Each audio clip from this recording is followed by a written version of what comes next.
একটা সময় দেখবেন যে আপনার ভিডিওতে যদি লাইক কমেন্ট কিছুই না আসে, তখন বুঝবেন যে আপনি অন্যের ভিডিও দেখা বন্ধ করে দিয়েছেন। সেই জন্য আপনার ভিউ, রেস, এঙ্গেজমেন্ট সব রেড কালার হয়ে যাচ্ছে। সেই জন্য আপনার ভিডিওর পাশাপাশি কিন্তু অন্যের ভিডিওতেও কিন্তু অনেকটা সময় দিতে হবে। সময় যদি না দেন তাহলে কিন্তু আপনি কখনো সফলতা পাবেন না। আপনি যদি আপনার ভিডিও নিয়েই সবসময় পড়ে থাকেন তাহলে কিন্তু কখনোই সামনের দিকে এগিয়ে যেতে পারবেন না।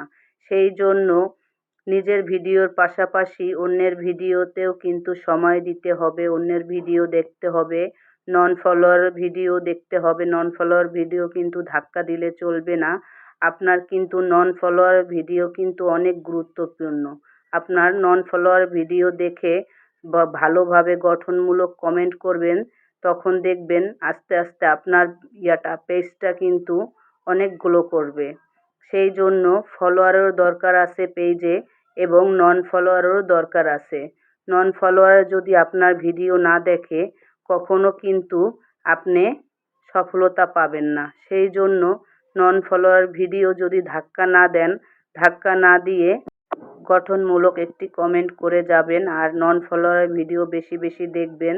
দেখবেন আপনার ভিডিওগুলো আস্তে আস্তে নন ফলোয়ারের কাছেও পৌঁছাচ্ছে।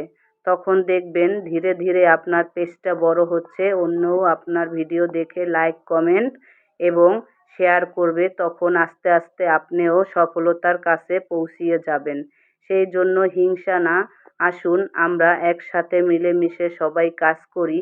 কাজ করে আস্তে আস্তে সবাই সফলতার দিকে এগিয়ে চলে যাই। একসাথে কাজ না করলে কিন্তু এই ফেসবুকে আমরা কখনো সফলতা পাবো না। সেই জন্য হাতে হাত রেখে সামনে এগিয়ে যাব, আর অন্যকে সাপোর্ট করব, অন্যকে ভালোবাসা দেব। ধন্যবাদ সবাইকে।